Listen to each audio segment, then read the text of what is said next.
This is Radio Taiwan International. Welcome to the news on Radio Taiwan International. I'm Joey Chow, coming to you from Taipei, Taiwan, and we begin with a look at today's top stories for Thursday, July 3rd.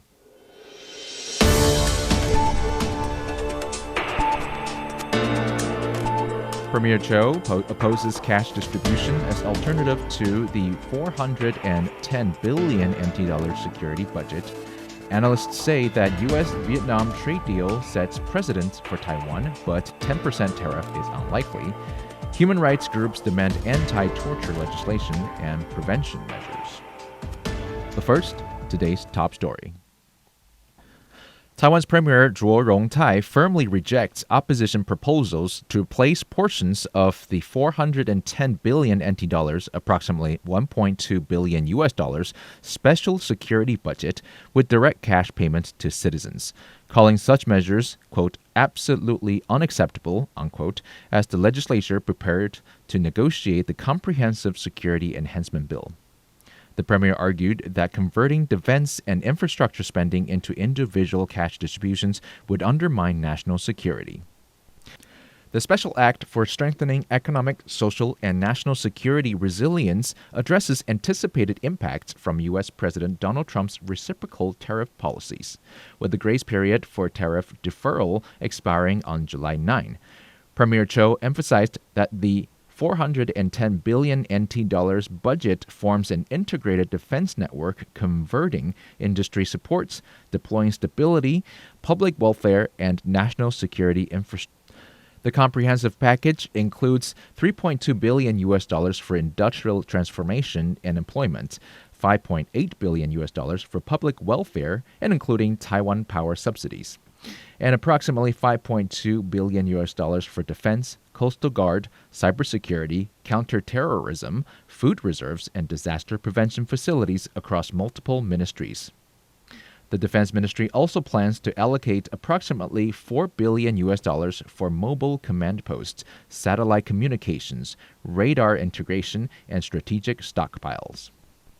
Opposition parties have proposed cutting 3.31 billion US dollars allocated to Taiwan Power Company subsidies and National Defense Resilience projects, redirecting these funds for universal cash distribution instead. Officials stressed that annual budgets are inadequate for rapid evolving regional threats and called for special budget allocations to maintain military readiness while also boosting domestic economic demand. Analysts say the newly announced U.S.-Vietnam trade deal could serve as a model for future U.S.-Taiwan negotiations, but caution that securing a 10% tariff rate may be out of reach for Taipei. Under the agreement, Vietnam will eliminate tariffs on U.S. goods, while the U.S. will reduce planned tariffs on Vietnamese exports from 46% to 20%. At the same time, a 40% tariff will apply to transshipped goods, products passing through Vietnam but originating elsewhere, such as China. Daniel Liu Danian, director of the Regional Development Study Center at the Changhua Institution for Economic Research, CIER, said Thursday the U.S.-Vietnam deal offers more relevant reference point for Taiwan than the U.S.-UK agreement. He highlighted Washington's increasing scrutiny of third-country routing used to mask Chinese exports, a dynamic likely to influence any future U.S.-Taiwan trade framework. Dr. Darson Cho Dashen, Director General of the Confederation of Asia-Pacific Chambers of Commerce and Industry, noted that while the UK, a U.S. trade surplus partner, negotiated a 10% tariff, Vietnam, a deficit partner that fully opened its market, settled at 20%. He suggested Taiwan's eventual tariff rate could fall closer to Vietnam's and advised against overly optimistic expectations. Cho added that with Trump signaling an upcoming deal with India, Taiwan will be able to better estimate its own bargaining range by observing the final outcomes of similar U.S. agreements with other Asian economies. Taiwan's human rights organization Covenant Watch, along with 6 other civil society groups, held a press conference on Wednesday and called on the government to swiftly pass the draft act to implement the United Nations Convention Against Torture and to strengthen related policies in order to fulfill its international commitment to ending torture.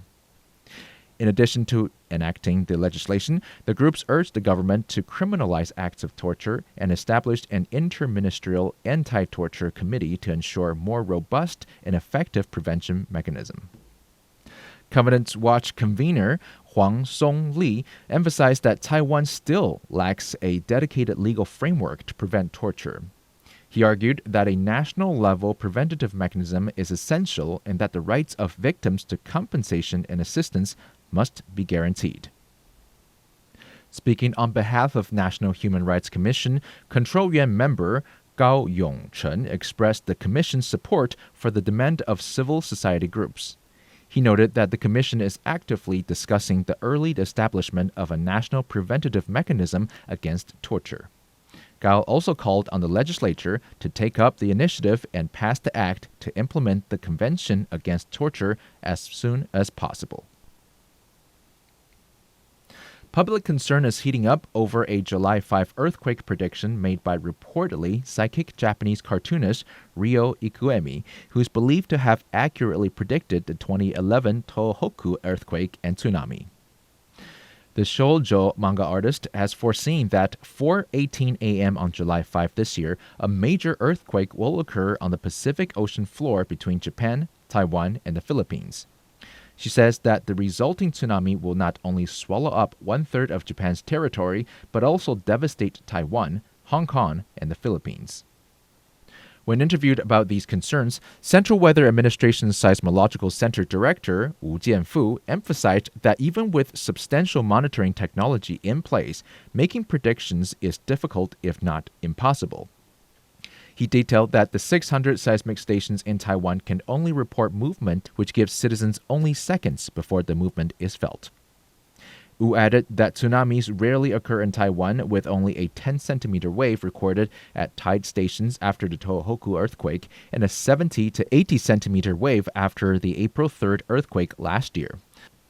Therefore, he said that even if a tsunami results from a Nankai-Tro earthquake in Japan, the terrain effect would reduce its strength by the time it reaches Taiwan.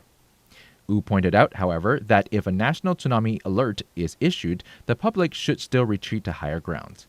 He reminded the public that instead of worrying about whether the prophecy will come true, making disaster preventions such as preparing food and drinking water, as well as family emergency plans, is the best way to avoid disasters. French newspaper Le Monde reports how Chinese-made facial recognition tech is being used to monitor dissent. The French daily newspaper Le Monde, in a joint investigation, has detailed how China, Georgia, and Russia have all accelerated their deployment of facial recognition technologies, increasingly powered by AI, to tighten surveillance and clamp down on civil liberties. China, in particular, has capitalized on subsidized production and economies of scale to export these systems globally, especially to authoritarian regimes, promoting a model of governance rooted in digital control. In recent weeks, anti-government demonstrators in Georgia have donned flamboyant Venetian masks, clown disguises, and oversized heart-shaped sunglasses, not as festive costumes, but as creative attempts to evade the facial recognition cameras that have proliferated across the city since protests erupted in November 2024. Most of these high-tech cameras are concentrated around the Georgian parliament, the epicenter of the protests, and were purchased from the Chinese firm Dahua Technology, which was sanctioned by the United States in 2019 for its role in the repression of Uyghurs in Xinjiang. Russia has also embraced this technology on a vast scale, installing over 1 million surveillance cameras across the country, half of which are connected to facial recognition systems. Since 2011, the Kremlin has significantly ramped up investment in video identification. Chinese tech giants like Alibaba and Huawei have made facial recognition one of the country's largest technological exports. While Chinese state media often tout the technology's role in crime reduction, Le Monde underscores that its primary victims are ethnic minorities, such as the Uyghurs, Tibetans, and Mongols, combining facial scans with mandatory ID checks and police databases to enable precise tracking of residents' movements.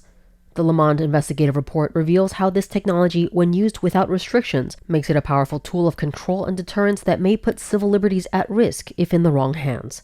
Joey Chow and Michelle Chang for RTI News. Thanks for joining me for the news. I'm Joey Chow. Stay tuned for another 15 minutes of English language features brought to you by Radio Taiwan International.